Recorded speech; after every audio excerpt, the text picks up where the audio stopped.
Please subscribe and hit the like button. Well, good evening. Welcome to Yada Yahweh Radio. We're pleased to be with you. We've got a little static here on JB's line, but he's tried a couple of times to call in. We'll see how long we can deal with it. Sounds like you're underwater, JB, is what it sounds like. And a couple of items in the news. Always approach the news with a bit of trepidation since it's rather obvious the thought police don't like it if you report on news that they view is unfit for people to hear. This first news story is from Reuters. I would think that would meet the thought police's criterion. Reuters is announcing that, and a number of other news media picked this up, that there is still a caste system that is alive and well in Central Africa. Mali, which is one of the largest African countries, sub-Saharan country, still has a caste system and still has slavery. And slavery is based upon whom you were born to. The reason I bring this up is that the religious in Mali are exceedingly eager to beat and suppress those that they consider to be slaves. Should you wonder what the religion is in Mali, 95% of the folks of Mali are Muslims. About 2% are animists, about 2% are Christians, and about 2% don't quite know what they are. So in the Muslim community, slavery exists. Now, the reason this is important is we're hearing a lot of rhetoric about critical race theory and about America being a racist nation and that its institutions must be completely revised to reverse the negative effects of racism. And I'm here to tell you that if you were to look at African countries, racism is not only alive and well, but so is slavery. And if you think that African communities would do better if they were not influenced by Caucasian social customs, society, and contribution, then I would invite you to go live in any African country. See what it's like to live now in the Republic of South Africa. See what it's like to live in Zimbabwe. See what it's like to live in the Sudan. Try Somalia out for size. Consider living in Egypt. How about Libya? Or would you prefer Bali? Or to be a school child in Nigeria and subject yourself to African culture there. Or if you want something a little closer to home, check out Haiti. Haiti is the one country that was never colonialized. It is an African culture that has always been an African culture. Life isn't worth living there. So there is something drastically wrong by suggesting that the African community would be better off if there were no Caucasians. But the evidence is exactly the opposite. And you could take this one step further and to say that, why don't you name a country, heck, not just today, in the history of humankind,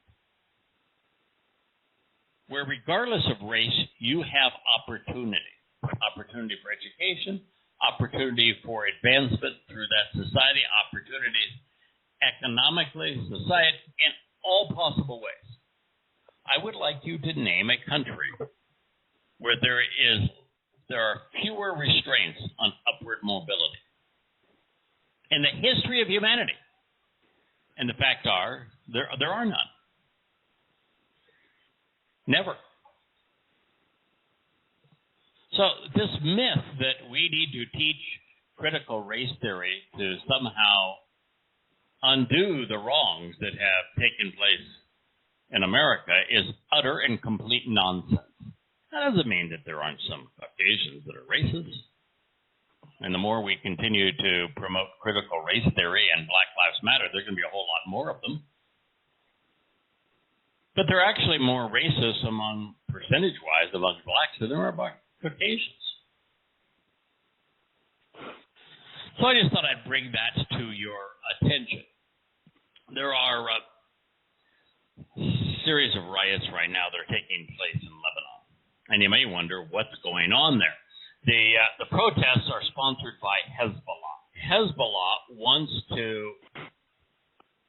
to deal with the second of judges that have been appointed for the express purpose of trying to get to the bottom of the problems that occurred leading to the blast that killed so many in that country when the port explosion occurred. And the first, the Muslims had a conniption fit and said, "Oh, it was bias. He's targeting Hezbollah supporters, and therefore he has to be removed." So the second one has been appointed, and son of a gun, he's finding that the same people are complicit. And now they're not only saying that he has to be removed, but if he is not removed, we're going to kill people until he is removed.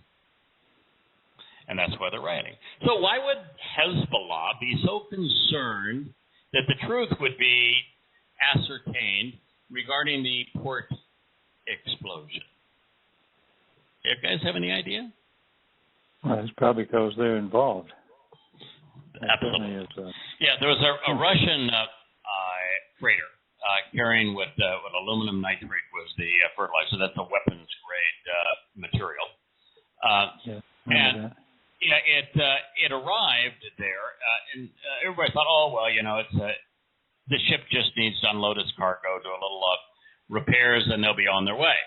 And it was intended to go someplace else. It never intended to go someplace else. Brought in Lebanon for the purpose of supplying Hezbollah with the ability to blow anything they wanted to blow to smithereens. And the interesting thing about it is that they found out that the ship was owned by somebody with ties to Hezbollah, and that it was unloaded at the discretion of Hezbollah, and that when the explosion occurred, guess what? 80% of the aluminum nitrate was already gone. Guess who took it? And guess why? And so Hezbollah doesn't want anybody to know, and therefore the truth is as unpopular in Lebanon as it is with the thought police here in America.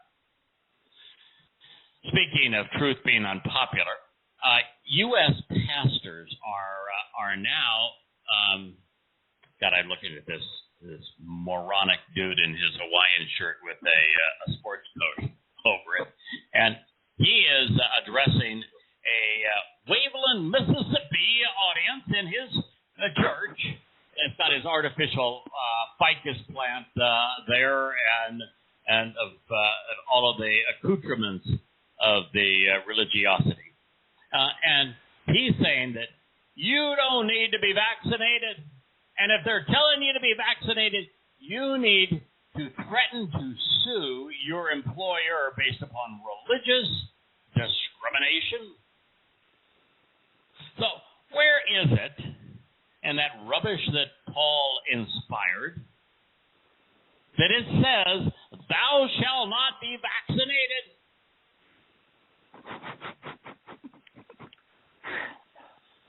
Please tell me.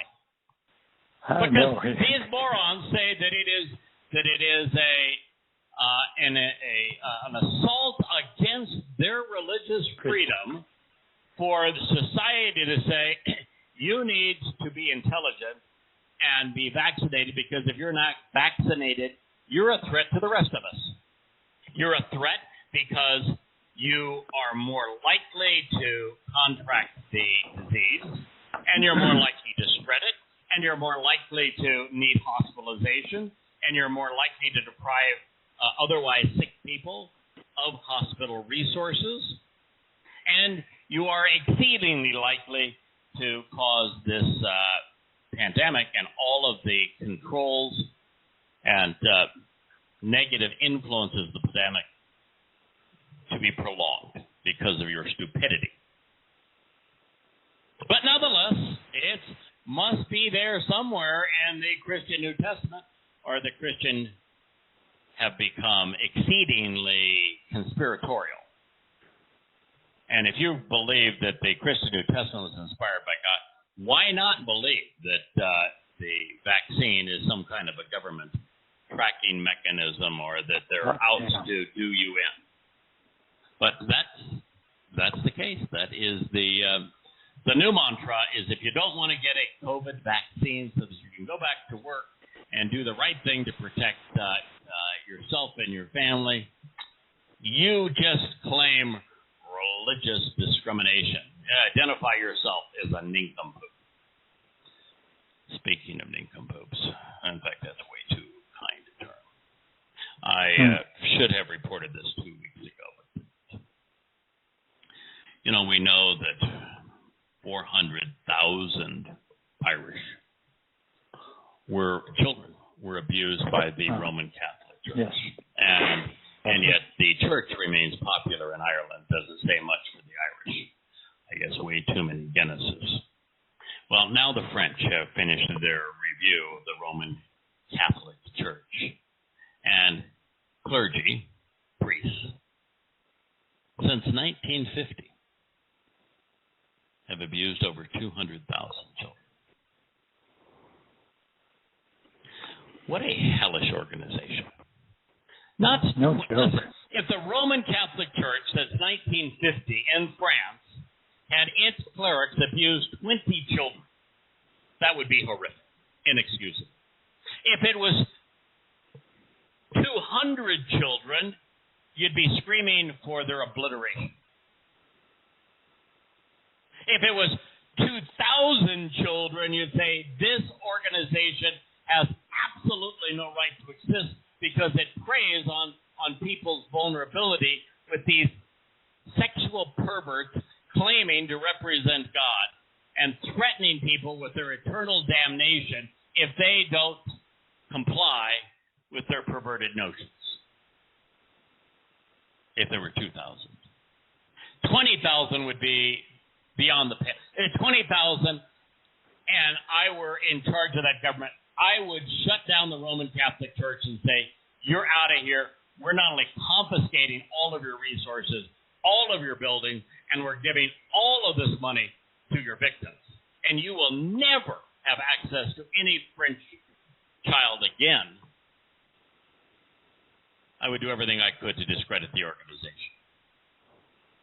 That's at 20,000. The investigation has found 216,000 children. And that the Roman Catholic Church, after they were abused, showed cruel indifference. This is the most counterproductive institution in the history of humankind. If you want to know the institution that has done the most harm to the most people, it is the Roman Catholic Church, which is the wellspring from which Christianity was derived. And there is no institution that has done more harm to God's people, Jews, than the Roman Catholic Church. I read an article. It's a little different story here, but I've never been a Roosevelt fan. I thought that Roosevelt sold out to Stalin and left the world worse than we found it after Hitler by enabling Stalin and the communists to control Eastern Europe, where they were actually worse than Hitler. And how FDR delayed for years trying to make a difference to free Jews from those concentration camps by camping out in England and then sending Americans into the teeth of the Nazi guns as opposed to immediately entering through Greece, where the Nazi defenses were minimal, where the people were far more committed to supporting the overthrow of the Nazis, and where we could have driven a wedge between Germany and its oil supply, as well as a wedge between Germany and the Soviets. But no, we didn't do it that way, and for that reason, I have been a huge critic of FDR. I'm also a critic of FDR for the way that he handled the Japanese. When the Japanese bombed Pearl Harbor, which FDR all but invited, the answer was straightforward and simple, which is that the Russians were at that point in time being pummeled by the Germans. And the Russians needed our food and they needed our weapons. And all you had to do is to say, we will give you what you're requesting in terms of your ability to feed your people and to thwart the German attack. But what we want in return is Vladivostok. You withdraw, you allow our bombers to land in Vladivostok. We can fly them from Seattle to Anchorage, from Anchorage to Vladivostok, and from Vladivostok they could do a round trip bombing, replete with fighter escorts to bomb Japan. And there was no reason to sacrifice 400,000 Americans in pursuit of vengeance for Pearl Harbor. And so I've never been a fan. Well, this story was just amazing. Documents are just now being released from FDR's archives that showed that he wrote a letter to Adolf Hitler. And it begins by speaking to the Fuhrer as if the Fuhrer was this dignified individual. FDR is making a special request of dear Fuhrer, Adolf Hitler, wanting him to grant an audience to two individuals from Standard Oil, the very company that helped Hitler gasify coal, which is what led to the invasion of Poland and the creation of the concentration camps, because that's where the coal mines were. And America wanted, not FDR evidently, wanted Germany to have the capability of gasifying their coal, and the Standard Oil held the patents for that process. And so he wrote the Fuhrer and said, it's really important, personally important to me, that you grant these individuals an audience and seek to work with them. Pretty disgusting, isn't it? My God. I'm stunned. Yeah, the world is not as we think it. To be patriotic is simply to be naive. You have to be an idiot. Yeah, you really do. You have to be patriotic. You have to be unaware. Now, somebody might say, well, you're being hypocritical. You just said America has the greater access, upward mobility of any nation on Earth. Well, that's really not saying it's true. It's just not saying much, because prior to the last 200 years, virtually every nation, if not every nation, had a caste system. And that caste system, began with the lowest level of slaves, and then a higher level of slaves, and then people with no rights, which were farmers and merchants, and going up the level that only the royalty had any rights. And so the treatment of people in human history is abominable. The story of civilization is the story of brutality. So there never has been any upward mobility until really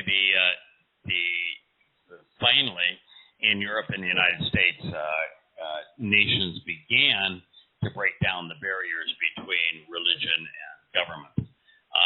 And those that struck kind of a balance, there was some upward mobility. The United States was a balance. The communist countries, there was no balance, and you had a new dictatorial regime that treated everyone as if they had no rights. But the United States is the best example of upward mobility in the history true. The United States has done some disgusting things around the world, including fighting wars every 4 years since the first colonists showed here, and being the ultimate hypocrites, being the ultimate merchants of death. Mm-hmm. We left off last week by reading poor Steve, trying to get these programs on YouTube, and of course the thought police on YouTube don't fact check anything. They just don't like certain things said, and in today's world, truth is not an alibi. For thus says Yahweh, Dod shall never be cut off, cease to exist nor fail. He is the individual who will inhabit the most honorable seat of the house of Israel. 33:17, Yirmiyah. So how is it possible that the most important individual is Jesus if the most honorable seat belongs to Dod? Goes to Dod.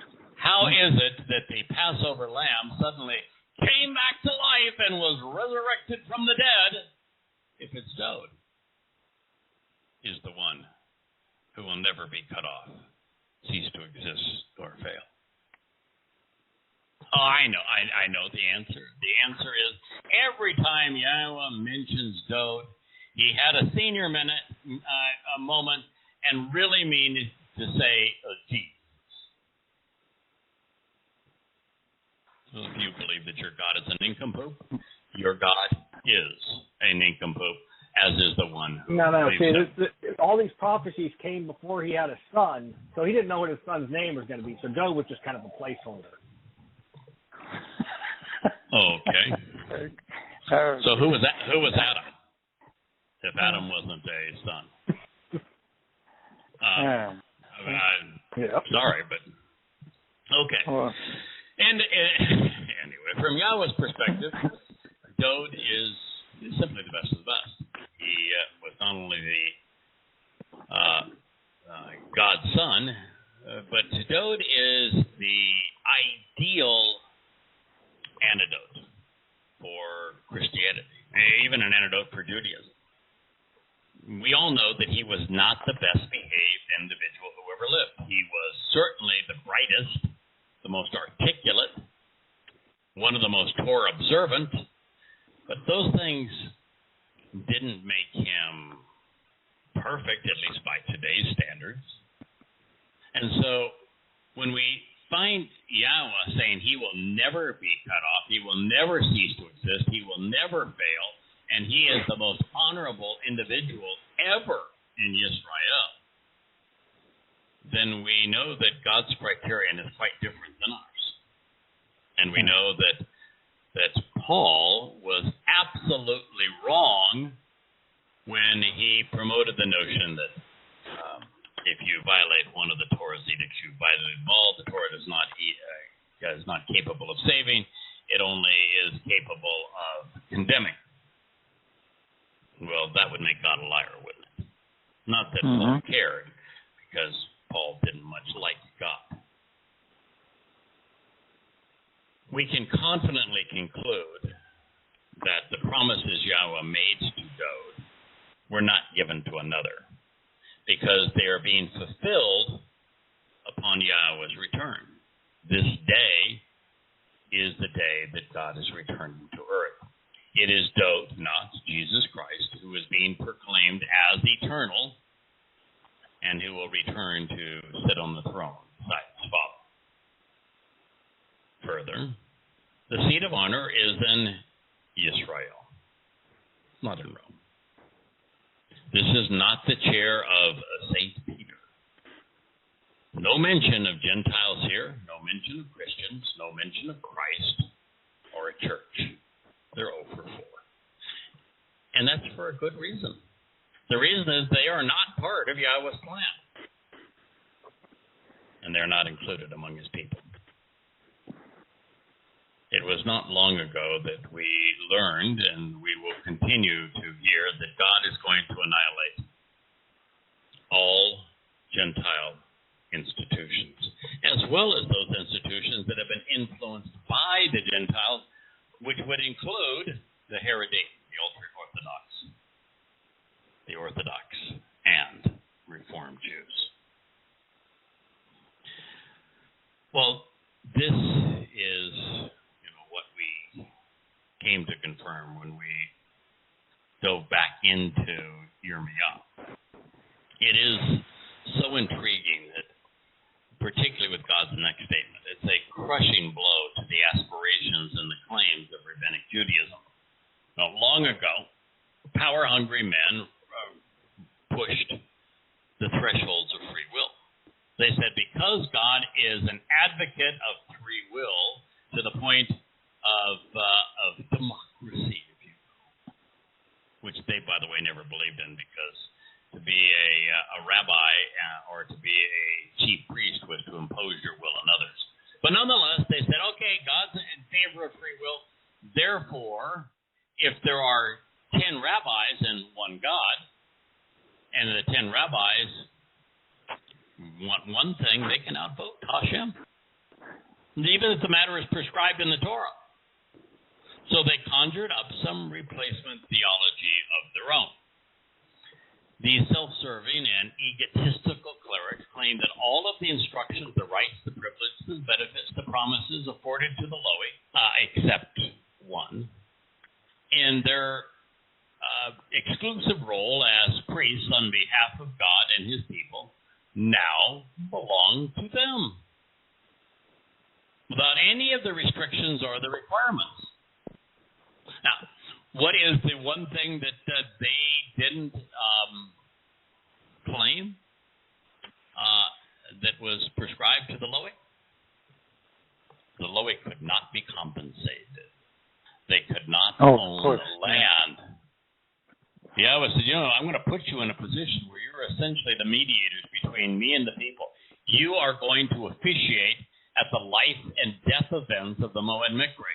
You're going to help the people not only understand what they represent, but capitalize upon them. That is your role. That role is so important that I don't want you claiming control over the people and fleecing them. To say, if you don't belong to my club, I'm going to see to it that God, burned your bridges. And so God said, no. If you're going to be born into this role, you don't get any money for it. No money. Of course, rabbis by, it's like 10 to 1, are the highest paid clerics in the world. They have found a way to scam the people out of all manner of things. And so that's the one part of the Lowy that they were not willing to accept, but they'll accept everything else. So after their vote, the Lowy Levitical priesthood was discredited, and their connection to the Torah was severed, such as the rabbis could exalt themselves at the people's expense. Now, for those who love the 9-candle menorah and think that Hanukkah is a religious holiday, but that it is something that is meaningful to God, I got news for you. Hanukkah commemorates an internal fight amongst two groups of Jews. It wasn't to fight an external enemy. It was between two groups of Jews. One group of Jews was quite kind of overly taken by the Greeks. They loved the Greek language, the Greek influence, the Greek artistry, all of that sort of thing. And the other was, we're going to hold to our traditions. There was one side that said that power should be afforded to the best and the brightest on behalf of the people, kind of like communism, that it shouldn't be to cleric or to king. It should be to the best and the brightest. On behalf of the people, we will represent them. Oh, that was the other side. And so the result of the Maccabean revolt was that the priesthood and the Lowy claims to the priesthood were overthrown in favor of what would become rabbis. They weren't rabbis at the time, but they were religious individuals who thought that they had a better right to control people than did God's plan. And that's how this all began, and it continued to grow through Rabbinic Judaism. So as we have noted, to the detriment of Christians, and this time to discredit religious Jews. Yahweh means what he says. Just as the Torah is being eternally integrated into the lives of those who will live forever as part of the covenant family, just as Dod will always lead Yah's sheep, the Loe will return. And they're going to, once again, do as Yahweh intended for our benefit, which means that the rabbis will be no more. The integration of Yahweh's Torah into the lives of Israelites and Yehudah upon the restoration of the covenant has invalidated the claims the rabbis have made on behalf of their Talmud. And now, with the return of the Loe, rabbis have no authorization. It's a really, really bad day for Judaism. Mm-hmm. And also the Loe. Those who attend to and join together, commonly called the Levites, who were assigned to be priests, which we have to be careful on that term, because when you read priest today, you think of Roman Catholic priests, and these are religious nincompoops molesting little children. That was not what Yahweh meant by Cohen. There was no religiosity to the title at all. They were ministers in the sense of helpers, whose job it was to inform the Israelites so that they would be in a better position to act upon, engage in, and capitalize upon the Moed Mikre, and therefore be integrated into the covenant. They were, in effect, facilitators and teachers. And also the Loe, and they were born into it, which was 13th tribe, if you will. And the Loe priests, they were descendants of Moshe and Aaron, shall not be diminished or eliminated, and never be without an individual to approach my presence by offering that which uplifts, transforming a physical entity into life as a present bestowed and offered without compensation, while also engaging and acting upon the sacrificial offerings all days and thus continually throughout time.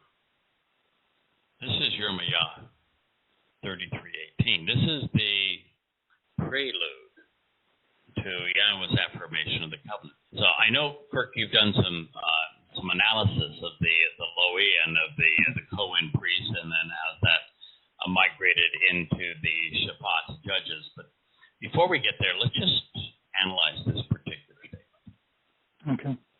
Okay, so it begins. This is the transition out of what? Yahweh telling us, Dod is my guy. Dod is eternal. Dod is the person who has earned the highest status in Israel. He gets the throne, the seat of honor. The next line is the Loe. Now, Dod is not a Loe. He's Yahud, right? That's right. Right.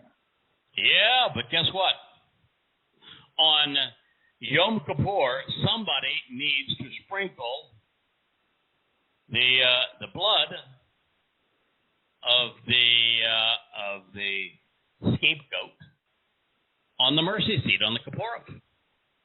Gotcha. That's Yahweh's prescription for the healing reconciliation of Yom Kippur. And you know who's going to do that? Dode. Dode.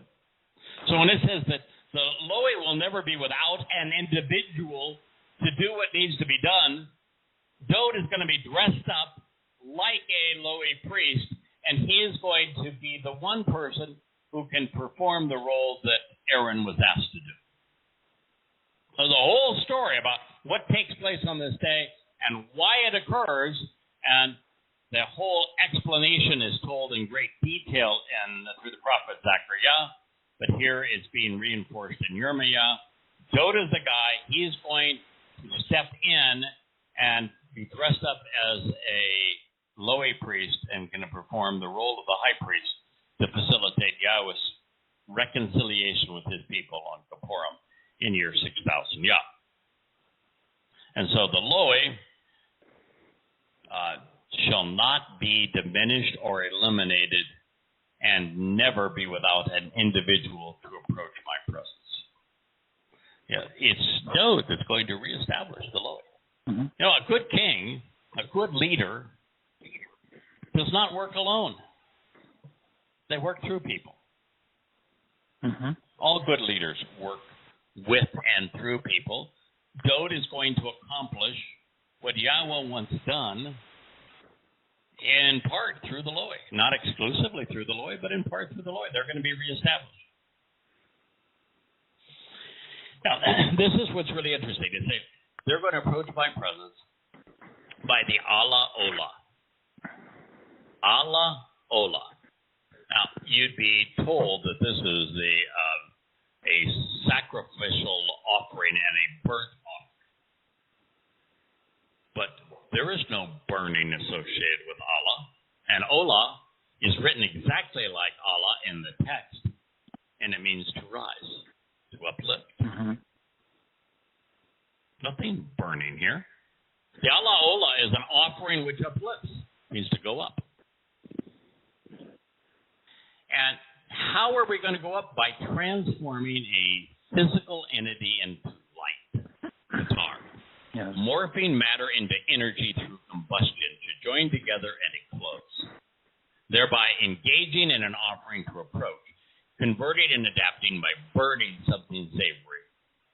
And it was just in the last month or so, and I've been doing this now for 20 years, so it tells you I'm pretty slow. It just in the last month or so, when I was trying to figure out why is Yahweh asking us repeatedly, doing the Moed Mikre, to draw near and to come into the presence of the Isha, the feminine manifestation of his fiery light.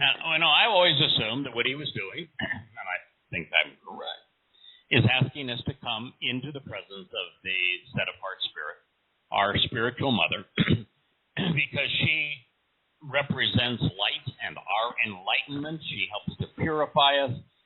She nurtures us, which fire can do. And through her, we rise up to Yahweh. And so it seemed to be that this was God's metaphor, since he used Ish, which is the masculine word for light, to represent his presence before Moshe and the children of Yisrael, with fire conveying in the ancient world light and warmth and radiant energy and power and all of these wonderful things. And it was used as the heart of the home. It illuminates and therefore enlightens us. Is the only thing that would help us prepare food so that it becomes safe to eat. It keeps wild animals at bay. It is the best thing that ever happened to man in the ancient world. Mm-hmm. But it wasn't until about a month or so ago that I said, oh, I get it. We are physical, organic beings. Matter. And as physical, organic beings, we are decaying. But there's one thing that can transform us into something that is vastly more energetic, vastly more powerful, vastly more capable than being a decaying organic being. Fire. Fire is what transforms organic material, physical organic material, into energy, into light. And that is exactly what Yahweh is offering, is to take us from a decaying, organic, mortal being into an energy-based being akin to light. Because when we are light, we are eternal. When we are light, we are empowered. When we are light, we can explore the universe. When we are light, we are more like God. And so that is what's being conveyed here by Qatar. Transforming physical entities into light. As a present that is bestowed and offered without compensation. Particularly with the Lowy involved, we're not paying them a dime. God's not even allowing them to be compensated monetarily. No inheritance, no enrichment. The antithesis of the money-grubbing rabbis. While also also engaging and acting upon the sacrificial offerings. It is Pesach and Matzah and Bakodim and Shabuah that collectively facilitate this transformation, this empowerment, this enrichment, this enlightenment, and that these things endure continually throughout time. A pretty powerful insight in the preamble to God's statement. Actually, this is not the preamble. That Yirmiyah 31 is where this, and this is Yirmiyah 33. This is a postscript to it. Yeah, postscript to it. All right, so Kirk, you sent me a little analysis here of the big three. What is a Lowy, what is a Cohen, and what is a Shabbat? Lowy, those who unite, call Levi. Cohen, typically rendered priest. That's not a very good word, but we don't have a really good one for it because priest is so contaminated by religious thought. And the judges, who aren't judges in the sense of U.S. Jewish jurisprudence, where they're the guys in the black coats, where you have to, say your honor and all of this sort of thing, and kowtow to them. Shafat simply means to judge, to decide, to be able to hear information and make a prudent decision based upon exercising good judgment. That's what Shabbat means. So what did you find? Well, I didn't find anything that will shake up anything that you've written. I saw the Lowy. Hey, I'm glad because rewriting this for a ninth time would be a year and a half into this rewrite. It just bothered me. You see Lowy, you see Cohen, and it'd be the priesthood, and you're trying to figure out, well, what is the distinguishing part?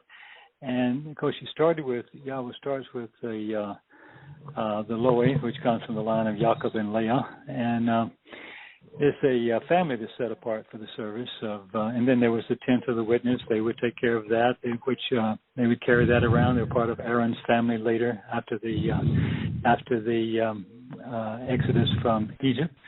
There's an interesting note, too, of what it means about a wreath, and I was trying to figure out about the wreath, but the concept of joining and bending things together, like twine is when you connect enough pieces of rope together, you make it much stronger, so it all goes back to being what you originally would say about the Lowy there, the joiners, like a husband and a wife, something that's to attach to. There's a verb that means to be joined. And then I looked at the letters once again, and the letters are to with the lamb and the wa is to join into attachment of objects or people together, binding them together. That's not in a bad way. That's in a connection like family. Their job was to lead and increase pictorially. That is the root word for that is the lamb and the wa, to lead and to increase pictographically. The lamb, of course, lead, direct, protect, instruct, shepherd. All of those things are in their bailiwick of what they should be doing. And with the Wah, that's to secure the family home, the tent peg, and for enlarging the family. So that covers what their primary job was to do. Obviously, it's not the way we think of priest, and certainly not the way we think of a rabbi. And then you run across the word Cohen, and I had a little bit of a problem there because I was going from Jensenius to the Theological Workbook to just about everything else and some ancient stuff, and it still came up to there's a little bit of debate whether they can be necessarily Loy or not family. But even regardless of that, it's still they are not the main servants in the deal, but they are teachers and directors of Yahowah. They are administrative duties regarding as the family grew. Someone has to conduct the Shabbat, so the Moed Mikros, and perhaps the Yobel years. And the root of the Kohen is the Kof and the Nun. The root there opens, the oldest definition I can find is it opens a seed and is a base for the seed to grow in the soil straight and tall, which is a metaphor, of course, to form a strong family base. So their job is to do all that other work, which is a lot to do, especially as the families grew, and there was a temple that was built later post-Dode. And then I got thinking about that, and there's another leader when there was no king, and there's and of course we're focusing more on Samuel, and Samuel, of course, was a Shaphat. And yes, you can say it's a judge in the English versions to set up, to erect, or to do justice and quality judge, or even an umpire, if you like. Some of their jobs would be classified the ones in the various lexicons to condemn or to punish the guilty, to defend the poor, oppressed, or anyone's cause, to defend the cause of orphans, to deliver from power of his enemies, which may be something within the family, as well as some of to rule or to govern in the sense of helping us to get where we want to go. In essence, it is to deliver the people from oppression and neighboring nations, but also to keep us on track. So I looked at that a little further of Shaphat, and I found two words that mean to judge. And of course, the Shaphat, if you look at the letters, we have to make a determination in the dispute of wrongdoing, like a magistrate, to engage in determining outcome, decision makers. They decide cases. And of course, we know that Shaphat comes from Mishpat, rather. No. Mishpat is derived from Shabbat. Mishpat is a compound of Shabbat and my or to ponder the implications of Shabbat deciding, of exercising good judgment. But that's an interesting correlation, because the thing that is touted most in Rabbinic Judaism is that's a mishpat. And, you've got to do that because that's a mishpat. And they will present this as like it's a commandment or it's an edict or a judgment that, you have no choice but to follow. And that's not the meaning of the word at all. And it's just so incredibly simple to analyze a word like this. There are hundreds upon hundreds of Hebrew words that are a compound of one of the interrogatories. Me or ma are the most common.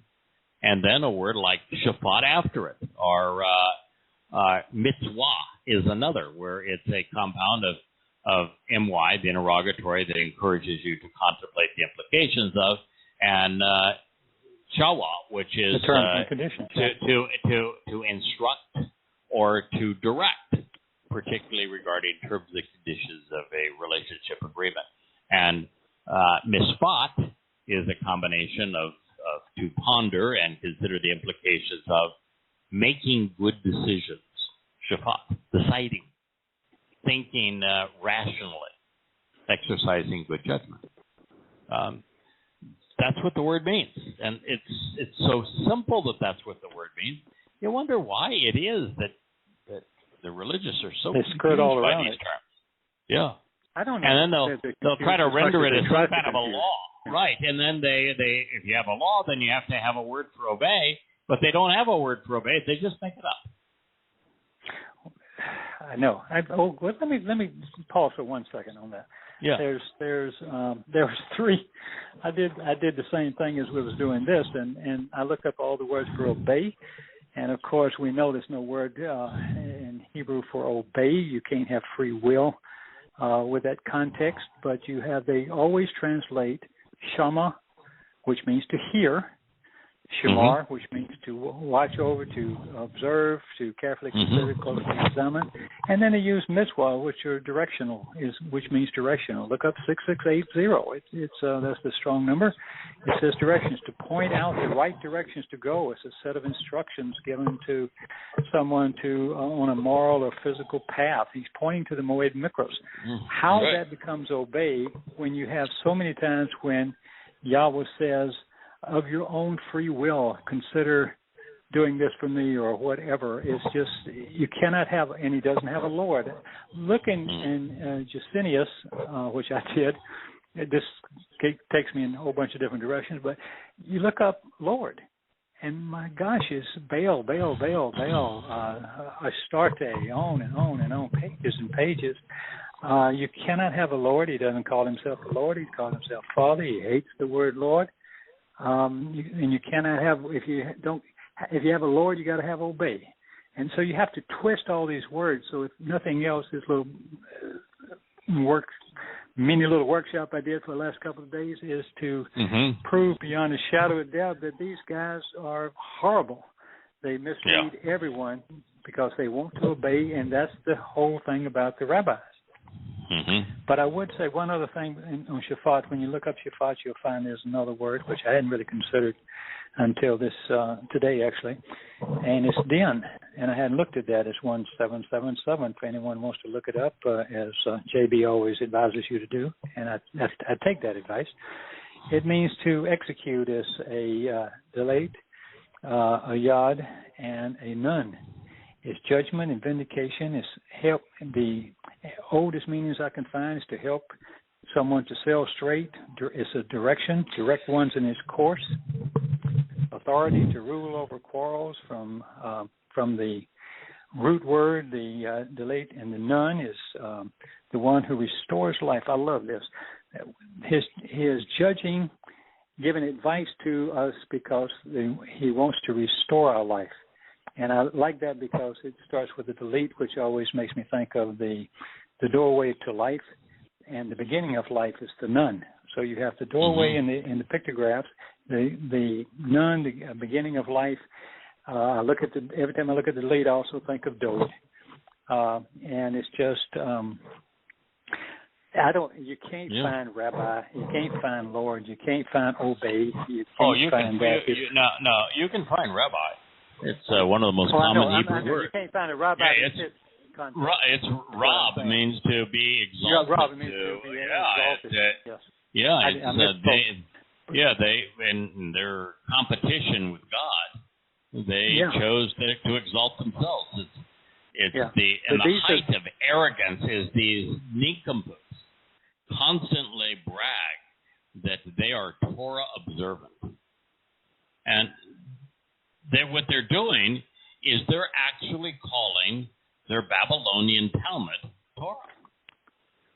And it's just repulsive. And then the one name they will never mention, they'll mention every rabbi of any ilk, and they'll cite their rabbis as, this was Rabbi so-and-so, as if that person... As if he had all the authority and was divine, but they'll never mention Yahweh's name. Ever. Yeah. It's utterly and completely despicable. It's like fear of the Lord. They've changed that where it should be awe and revere. How do you get fear? How can you fear your Father and love Him at the same time? Well, they don't refer to God as their Father. I know. Okay. In fact, even the covenant, which is a family, and they know it's based upon Nebayeth, family and home, they call the covenant a covenant with Judaism. They really screwed up. It's okay. When Yah takes them away, I'm not going to cry. Oh, no. In fact, I may hear very loudly. Hear me in the no, background going, hot damn. I'm sorry. Religious Jew, God despises religious. I know. He has to. He despises everyone who is religious, but religious Jews are his least favorite because they were in a position to do the most and have done the most harm to their fellow Jews. And God cares about his people. They are his people. And those who harm his people are his enemies. And no one has harmed Jews more than the rabbis. Yeah. So the low eight were prescribed the responsibility of assuring that each step along the way to approach God was accomplished and understood within the context of the Torah. As a result, when presented and observed correctly, the beneficiaries of the Mikra were transformed and liberated from material beings in 3 dimensions to 7-dimensional energy-based individuals akin to light.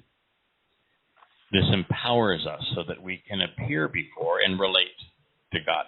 God is so much bigger than we are, more powerful than we are, energetic than we are, capable than we are, that he has to transform us for us to be comfortable around him. It is the whole concept of E equals MC squared. Until we are transformed from matter into energy at the multiple of the square of the speed of light, we would just feel terribly uncomfortable before the mightiness that is the Almighty.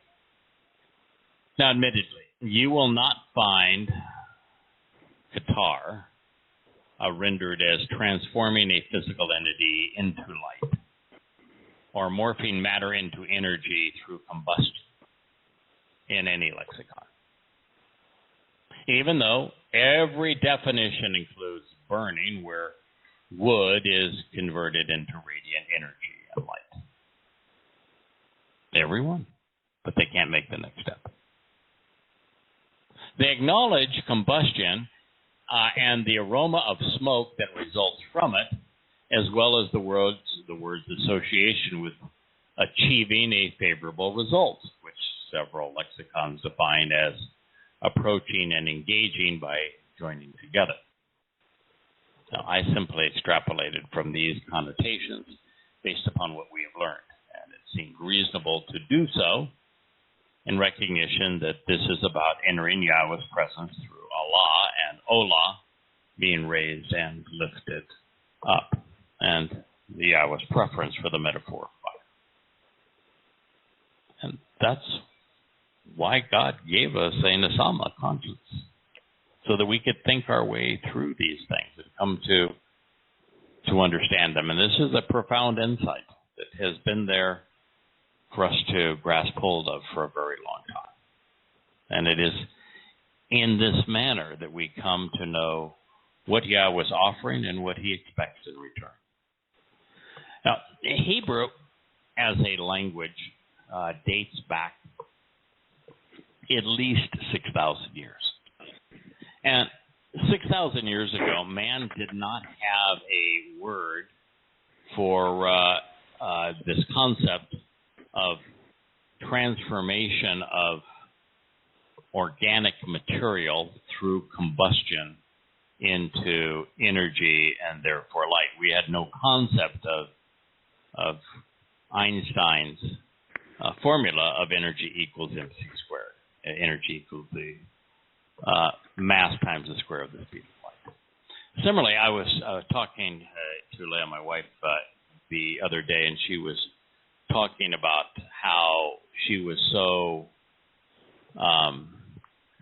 pleased that science has finally acknowledged that the fourth state of energy / matter exists as plasma, and how plasma played such a tremendous role in the creation of the universe, and that it was this plasma energy that existed initially. And I've talked about this at length about how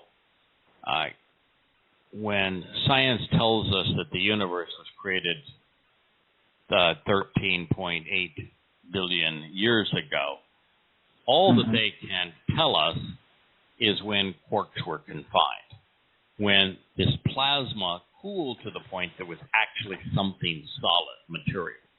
Because there is no movement of time as we know it without matter.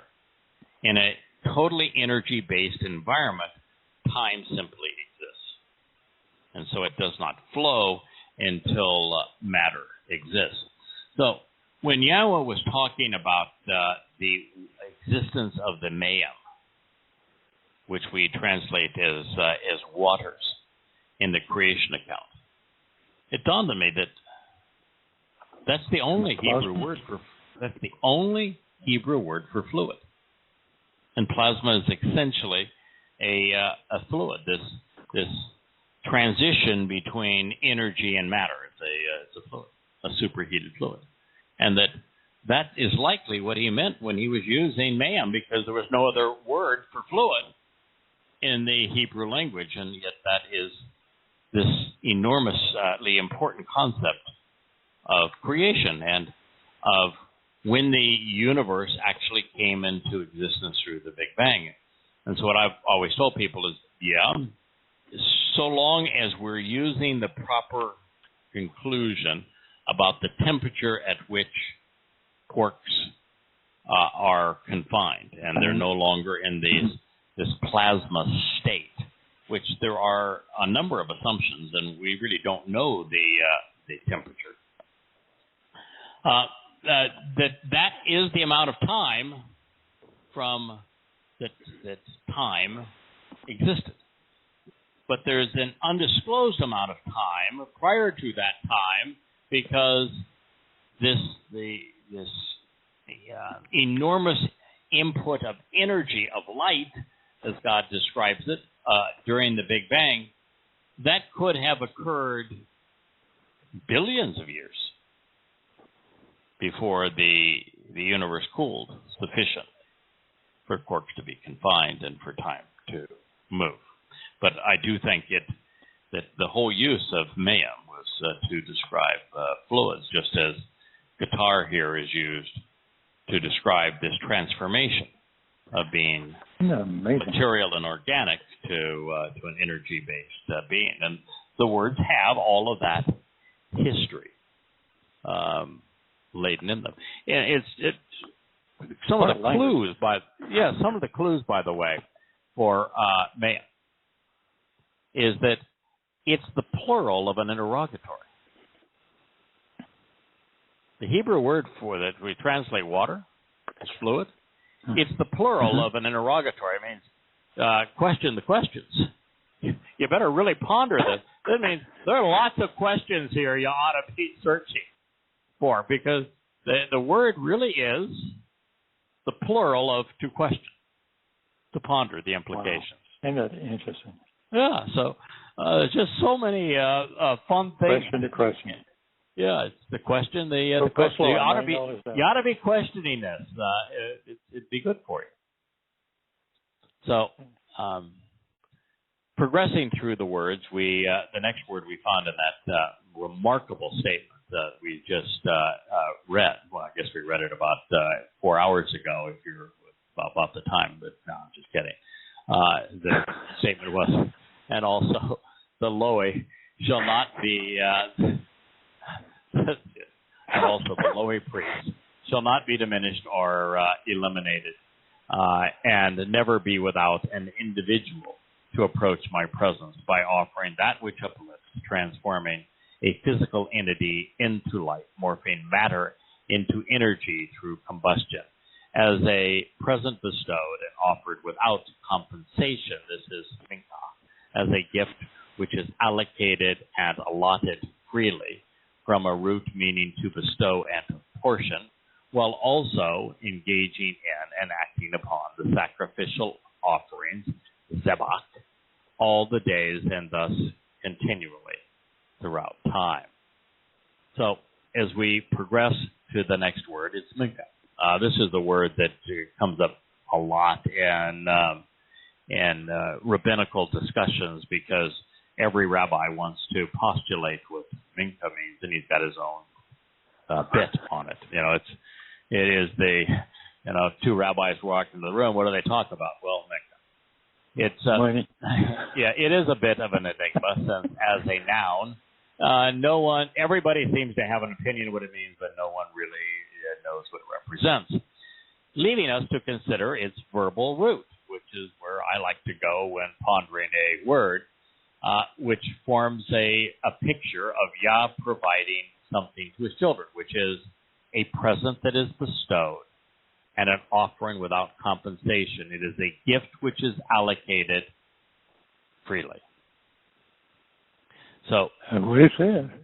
Yeah, this is a slap in the face of Rabbinic Judaism, because they've conjured up all manner of absurd ploys to charge exorbitant fees for services they have mandated in their Talmud. Almost everything required to be kosher, the central plank of the religious, is a money-making scheme. I can't help but laugh. I have spent the last 3 or 4 days translating Devarim 12. Now, for those that don't know what Devarim 12 represents, and why would you? I mean, it's throwing out a number. Devarim 12 is Moshe's giving this speech to the children of Israel. And he's saying, now, first and foremost, don't be religious. Don't be stupid. Don't be religious. God really hates it when you're religious. And then, paraphrase, but that's basically what he says. Okay, so the heart of Rabbinic Judaism is the kosher laws. I mean, you can eat a Twinkie if it's been blessed by 15 rabbis, and 18 more rabbis have made a nickel on the process and put their little stamp on it that says it's kosher, so long as it's served in a restaurant that's also paid the rabbis to bless their restaurant as kosher, so long as the milk was prayed over by a rabbi who was paid to pray over the milk as the cow was being milked, such is the nature of Rabbinic Judaism. So I would like just to share what Yahowah had to say about food. Let me just find one of these. Okay, absolutely. I love this show. Just absolutely, truthfully and reliably, even immediately. Just as Asher, that which was attractive and desirable, es-ha-tezvi, that which was valuable, including, some would say it's a gazelle, but it basically means that which looks good and tastes good, and that which is nourishing and edifying, healthy and robust, was being enthusiastically consumed, a call in the imperfect, energetic nun. So now, you can eat the unclean as well as the clean, together and alike as if they were one and the same. It can be consistently and enthusiastically eaten. There's only one exception.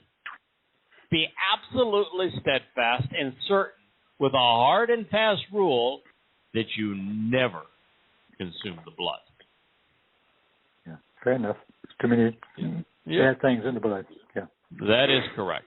And that was the second time Yahowah said it, and this Moshe is communicating. So the first time is nevertheless, he says, Ra, however, with anything that your soul may desire, you can butcher and prepare the flesh and then eat it of every living creature in harmony with the blessings and pronouncements of Yahowah, your God, which is a result of the relationship he has provided, offering them to you within any of your locations or communities. the unclean as well as the clean. It may be eaten. Anything that is attractive and desirable, edible, and edifying. How do you get kosher rules there? Well, you can't. God just says anything and everything. That's why they don't observe the Torah. You can. What that means, when God then goes into the 14th chapter of Devarim through Moshe and says, these things are good for you, these things are not good. He's giving you dietary advice. Yes. He's not setting down a bunch of kosher laws. I mean, there is a reason that the Talmud exists, because there are no kosher laws, and therefore no way to extrapolate money from the people. And the Torah, he's just saying, pig, bad stuff, man. They eat trash, garbage in, garbage out. That thing will make you really sick. A catfish is a bottom sucker. Bottom feeder. Yeah. Don't eat the catfish. The mussels and the shrimp. All that stuff. They are garbage collectors. That is what they eat. They eat the dying and decaying, the trash. And I'm here to tell you, they'll make you really sick. So don't eat that stuff. But he's not saying don't eat it because you're going to piss me off. He doesn't say don't eat it because I want to establish a rule. He just says it's not healthy. Now, he's not saying it isn't going to be healthy for all time. We have figured out a way to actually supervise and butcher and transport and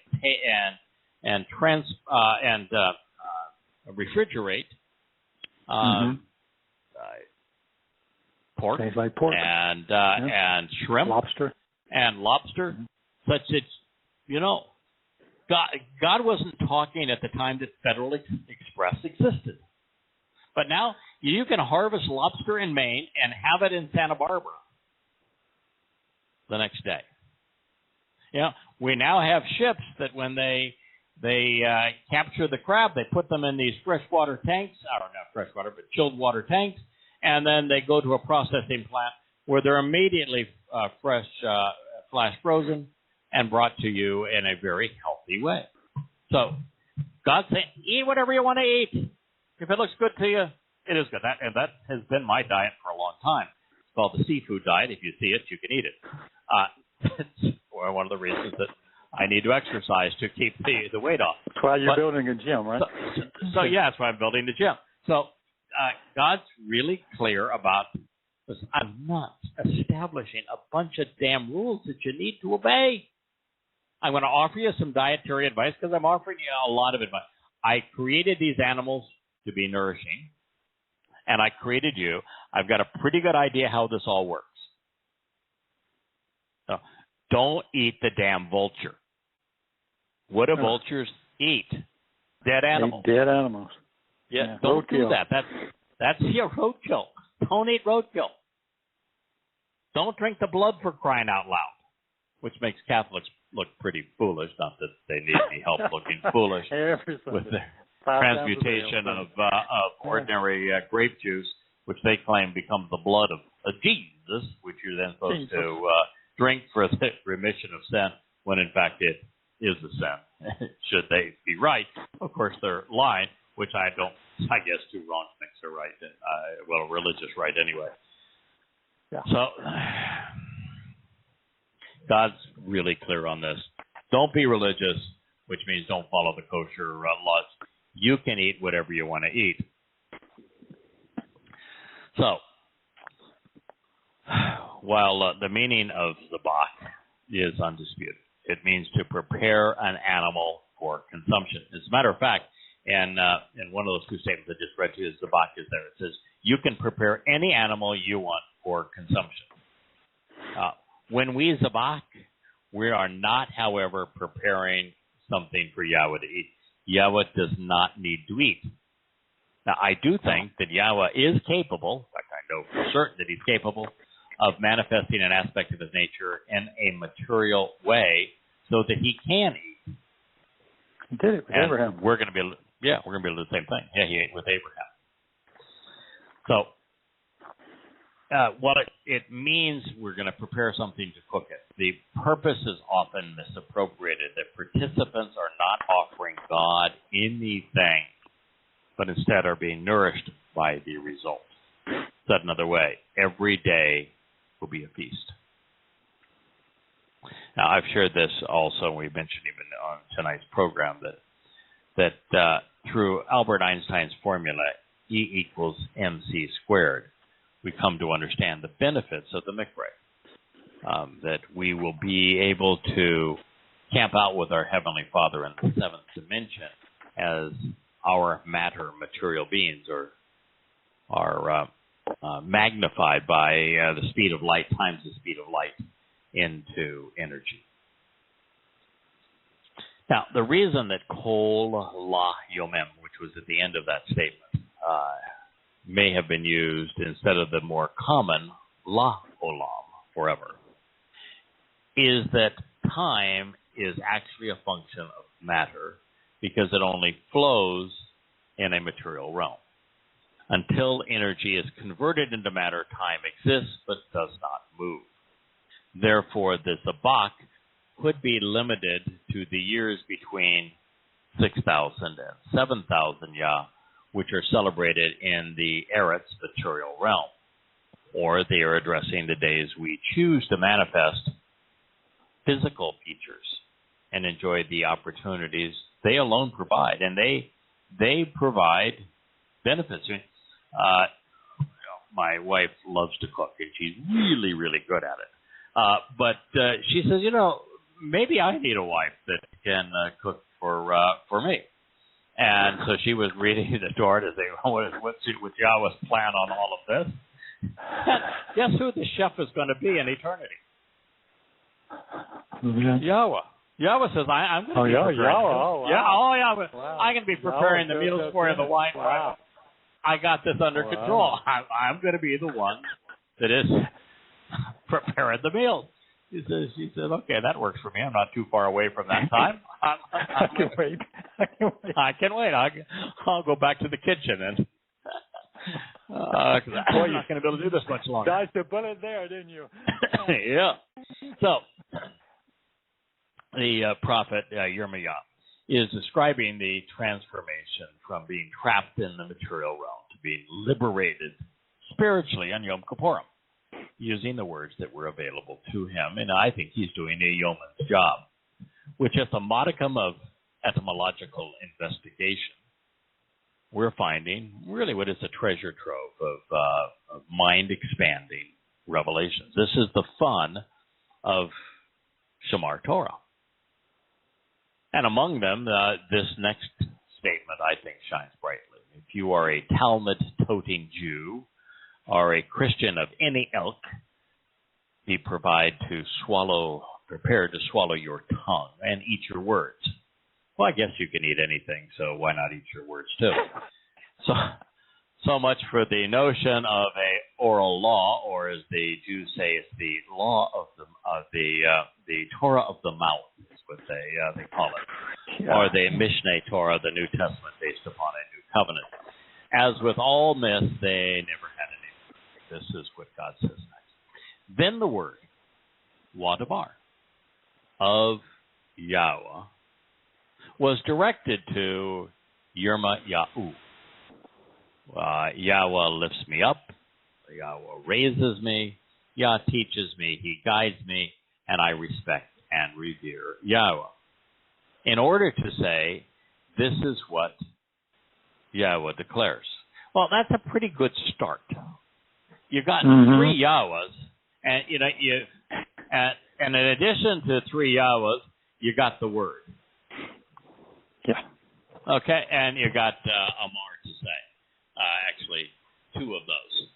But goodness gracious, the word of Yahweh was directed to, which is, by the way, El, which is also means God. Yirmiyahu, Yahweh lifts me up, in order to say, this is what Yahweh says. Yirmiyahu is not speaking for himself. He's speaking for Yahweh. He's not speaking for the rabbis. He's speaking for Yahweh. If you can break, revoke, nullify, are split into two parts. If you can violate, thwart, or foil, frustrate the intent of, or in any way disassociate from by creating a second variation of my covenant of this time or my familial relationship agreement during a time of darkness, then a means to approach does not and will not exist based upon what was done when the darkness prevailed in their time.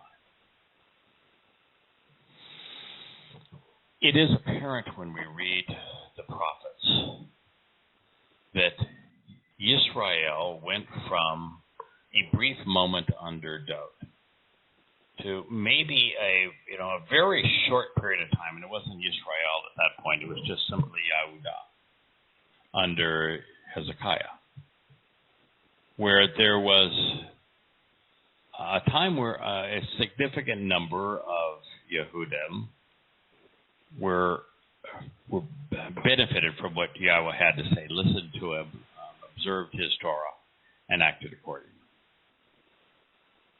But the last time that occurred was about 600 and so BCE, 26, almost 2,700 years ago, was the last time that occurred. That's a long time. And during that time, where Jews have created a Jerusalem Talmud, a Babylonian Talmud, a Zohar, a Mishnah Torah, and Jews have created a New Testament, that during that time, because that was during a time where the covenant was broken into two, split apart, there was no means to approach God. No way to approach God. So long as a Christian New Testament has any influence in your life, so long as the Babylonian Talmud guides your steps, you are estranged from God. And so a time of enormous darkness prevailed. 2,600 years without a single Jew being part of God's family. Now, that's maybe a little bit of an exaggeration, because there were a number of individuals like Malachi and Zechariah, a handful, that would speak on behalf of Yahowah in the intermediate time between about 650 BCE and about 450 BCE. So, to be more exacting, from 450 BCE to around 20 years ago, there was not a single Jew in the world, and hadn't been for all of that time, that was part of the covenant relationship and therefore united with Yahweh. I think that the first was Dr. Jeff. I think the second was Yoel, my good friend that was so instrumental in getting these books online. It was a co-host of this program for years. Oh, yeah. And, not terribly long after that, Leah, my wife, came to join us. And then we have found that so many who listened to the various broadcasts that I had done over the years and began to read the books, started to do the old DNA test, and they found out that they were ethnically Jewish. And so there have been many now. But for a very long time, the very existence of these things like the Talmud and the Christian New Testament that revoked, nullified, and split into parts the covenant, creating a covenant with Judaism, creating a covenant with a Christian church, that this was a time of darkness where no one was saved. Sometimes a single word can speak volumes. such is the case with Torah. It was designed to condemn rabbinical Judaism and Christianity 800 years before these religions existed. During a time of darkness away from the light, the Talmud was invented to replace the Loic Cohen with rabbis. Similarly, a New Testament was cobbled together, predicated upon transferring God's promises from Dod and Yisrael to a Christian church. Both nullified the covenant of this day, creating a second, when there should have remained one. In so doing, they disassociated themselves from Yahweh's one and only covenant, frustrating its intent. In this case, Torah was conveyed using the Hiphil stem. This means that those who would be nullifying Yahweh's covenant by separating it into two parts would be influencing what God had offered at that time, and in such a way that they frustrated the intent of the original covenant, with those advocating a new covenant suffering the effect of the verb. The imperfect conjugation indicates that there would be ongoing implications of having negated the original covenant. Now, admittedly, this passage is a challenging translation without the introduction of ha-yom and ha-leila, without a preposition. As such, they can be simplistically rendered of the day and of the night. Specifically, then, translators commonly refer to that, or infer that the Lord had a covenant with the day and a covenant with the night. However, with was not written in the text. Therefore, since there is no mention of a covenant with the day or one with the night to which this could be referring, and recognizing that such a concept is ludicrous, the most responsible approach is to acknowledge that Yahweh's covenant of this day and time was nullified by splitting it into two parts during a time of darkness. Earlier in Yirmiyah, we read that Yahweh would be reestablishing his covenant with Israel and with Yehudah by placing his Torah guidance within his people.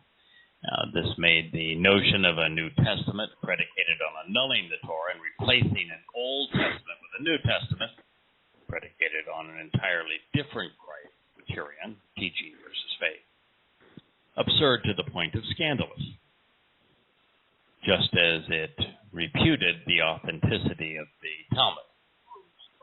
So both should have been instantly and summarily rebuked. But alas, there simply haven't been enough rational and responsible people to point out Judaism's and Christianity's faulty assumptions. That's what's so sad about all of this, is God has made it so obvious that he is an opponent of Judaism, that he is against Christianity, that he despises all religions, and those religions most of all. And it's repeated blatantly throughout these texts. I mean, Devarim 12, it just says, don't be a fool and be religious. I hate every aspect of religion. It's an abomination to me. And when you see that I am eliminating all of the religious influences, and I want you to do the same. I want you to obliterate every religious edifice that you come upon. That don't do what they did that caused me to eliminate them. That would be really stupid. And yet it's all there. It's in the Torah. And what do the numbskulls do? Embrace. They go and act religious. Embrace it. Yeah. I mean, don't you think that Yahweh explained why he was getting rid of the religious? And your answer is, well, then I'm going to be religious. let me share you one quick thing. Okay. I promise to be brief, but this was so funny. That's okay. Pictorially in para, you have a pay and two roches. So going where ordinary words go, the words lead to multiple people trampling it. So, but here's the root. It's just a pay and a roche. However, it's got two meanings. Tread on, break apart, separate, split, divide into two. Second meaning. This is really blew me away. Bull. Satan. Satan. Yeah, it's true. Yeah, it's true. Satan symbol. See the golden calf is my note. Par in Hebrew is bull. Yeah, and bull excrement and Well, here's what I wrote. I said defined as a large male, uncastrated, uncircumcised bovine spewing bovine scatology. And so, but he put them both in para. Those are just so much fun to find. Yeah, it is. Wow. Yeah, cutting it into two with the second one being bull. Yeah. Same symbol. Yeah. So Christianity and splitting into the bull. You got my covenant and you got bull. Pick whichever one you want. Yeah. Pretty amazing, huh? Well, if you advocate a second bullish, newer, and thus bull replacement covenant, there is no chance that your soul will survive Yahweh's return. If you remain intent on frustrating the promises God has made to his people, claiming them for your church or your synagogue, you are nearing the termination of your existence. Now, should you be curious, the rabbis claim, with all evidence to the contrary, that their Talmud dates to the time of the Torah. And why they make this claim when it's so obviously untrue is mind-boggling, but they all do. In Orthodox mythology, it served as a second Torah, one given verbally to the elders while Moshe was scribing the one Yahweh was providing. Funny thing, though, the first lines of such Talmud, of such oral Torah, did not appear until the Babylonian, 1,000 years after the Babylonian captivity in about 500 CE.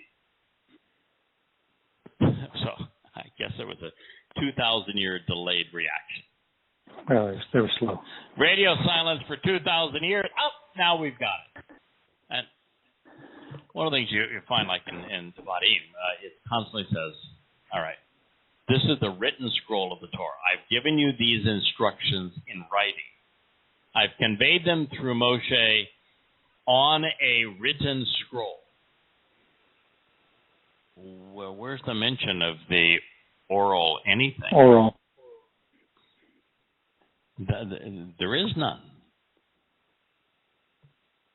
And, God is real clear, saying,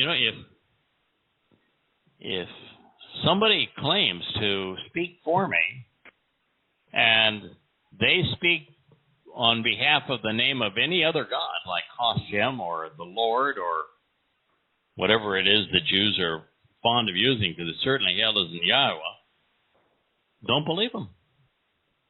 Even if they've done a miraculous work or have this awe-inspiring facade around them, they're lying to you. If you've done something that would cause somebody to be impressed and say, "Oh, wow, that was a real sign there. That was a miracle,"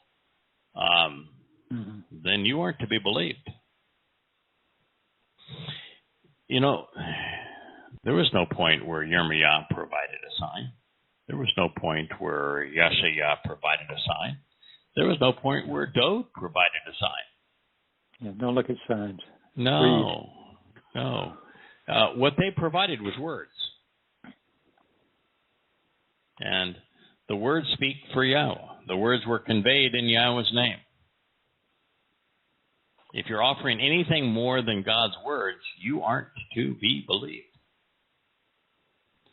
Now, there are actually two Talmudic collections, but The older Talmud, the Jerusalem Talmud under Rabbi Akiba in the 2nd century, is not very well written. It's incomplete. It is not warmly received by the Talmudic community because it is so incomplete and so poorly written.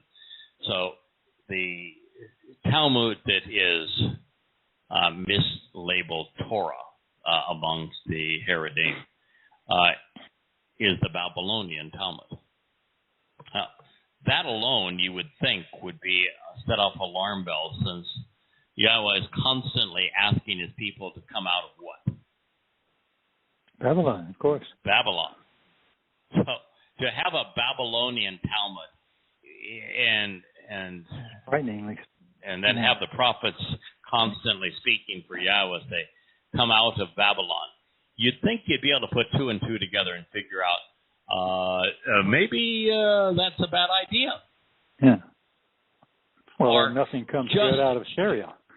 Yeah, or just to realize that from a Hebraic point of view, Babylon, which is Babel, means one of 2 things. The definition of the word is to intermix and commingle, to confound and confuse. Yes. So if you're naming your Talmud to intermix and intermingle for the purpose of confounding and confusing, that's probably not a really good time. You may want to go back to the drawing board. And they sold it anyway. Yeah, yes. And then the second is that Babel is clearly a compound word. It is Ba, which means with, and Bel, which is the Lord. Bel was the name of the Babylonian god, the Lord. And so it's with the Lord, and Yahweh says the Lord is safe. So no matter which way you come at it, Babel is a bad term. And then even Jews will say, well, we've got the Hebrew Bible. Bible's the name of a pagan sun goddess out of Egypt. Babel. I mean, what part of this don't you get? God doesn't have a Bible. He's not trying to confuse anybody. He's not intermixing and commingling things together. He has a Torah teaching. He has prophets, and he has his ultimate songwriter, and therefore the Mizmor, the lyrics of songs. Well, let's pick it up at this point next week. JB, I'm sorry we had static on the line. I would have loved to have heard more from you, but perhaps we'll do it next week. Thank you, Mike, for presenting these definitions. You did a nice job of looking right now at your definition of parar, to break, to frustrate, to violate, to make ineffectual. And of course, that's just one definition of it. That was probably from Strong, but there are a number of others that also here down here is to split, to break apart. So the word is loaded. It takes us right to what we shared in the definition, and we should be able to understand that the covenant was thwarted by the Talmud. The covenant was thwarted by the Christian New Testament. And these are dead ends, such that anybody that takes this path is led away from God. JB, it sounds like you're back on the line. Did you have anything you wanted to add about parar, or something we may have said here recently? No, I was just going to say goodbye. Okay. Well, goodbye, JB. We hope you have a better line next time. Best to you and yours, and be back with you this time next week. Outside the country living. Yeah. Y'all have a good week. Yeah, well, you're not too far in the country, not too far outside of Dallas. My read is the whole world seems to be coming to Texas. California's biggest 3 corporations all just recently moved, so you got something going for yourselves down on there. Although there's a lot of controversy right now on Texas's new abortion law.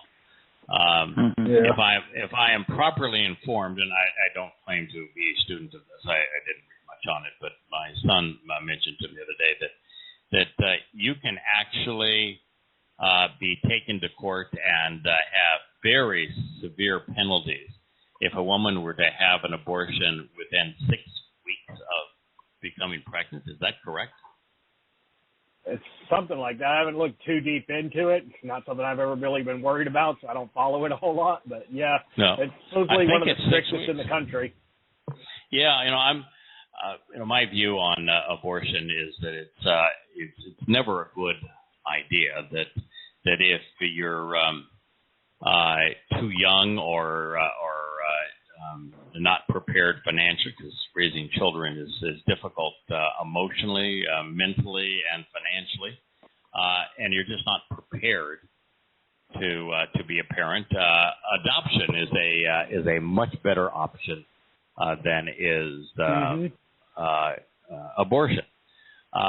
But it's pretty hard to say that something growing, even though it has the potential to be a human life that is conceived in a woman's womb before that fetus is viable, that by eliminating it, that you are committing a crime.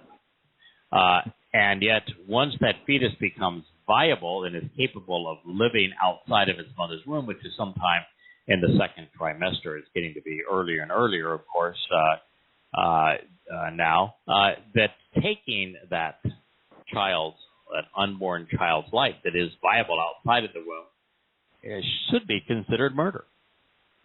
And that it's somewhere in that second trimester that we get into a really terrible situation as a society. And in the third trimester, it's just flat out murder. I get all of that. And I think Yahowah is enormously pro-choice and is enormously pro-life. But to say that a woman, even from rape or incest,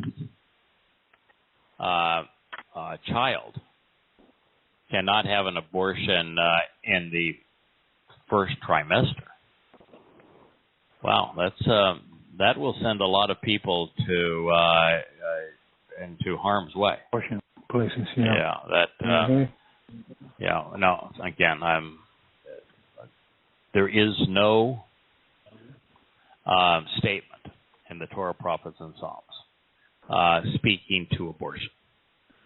God is clearly pro-life, and He is clearly pro-choice. And so, what we say about abortion is based upon our appreciation for who Yahowah is as the author of life and one who loves life. The fact of the matter is that once a unborn child is viable, what you're doing is wrong if you take the life of that unborn child. And somewhere, when it comes to legally speaking, I take a very pragmatic approach. My view is I want to minimize the amount of abortions. Prohibition taught us, and the war on drugs have taught us that prohibition doesn't stop a single person that wants to get drugs, wants to get alcohol from getting it.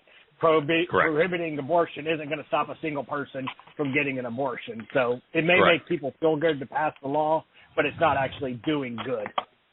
That's correct. And the they reality, can go to Mexico, they can go to a state over. So it's just a feel-good law. Yeah, back in the day that I actually spoke on this, my conclusion was that we ought to do everything in our power to encourage two things. One is more responsible sexuality. Don't have sex until you are capable of dealing with the consequence. It isn't just something that's recreational that is the same as going out for a swim or a jog. There are there are consequences, and you ought to be careful, not from being a prude point of view, but there's a responsibility part of this. And the second is that we ought to make, under such circumstances, adoption far easier and far better supported in the society. Yeah. So that the adoptive parents are given all manner of rights, and that we do everything we can to help the parent who is going to give up that child for adoption feel good about the choice that they made, and to support the process, so that there is very little reason to have abortions at any point, and that the third aspect of what I shared is that as we move into the second half of the second trimester, at that point you're flirting with something that becomes grotesquely immoral after a while.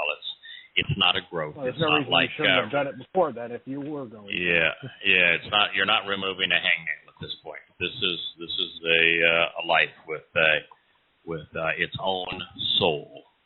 Now, the last thing I'd like to share on this is that most people who do not know Yahowah, they are not Torah observant, which means that the likelihood of their child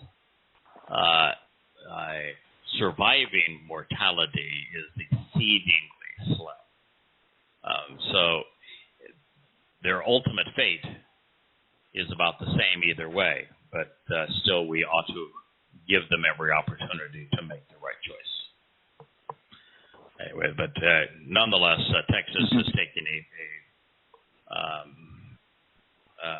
step which my fear is it's been mandated out of the religious Christian zeal of the state of Texas, and really not out of a thoughtful appreciation for what's going on here, or creating something that was helpful. And maybe I'm wrong, but I was also told that in this particular case, that an abortion past a certain point, even for the health of the mother, that's not an excuse.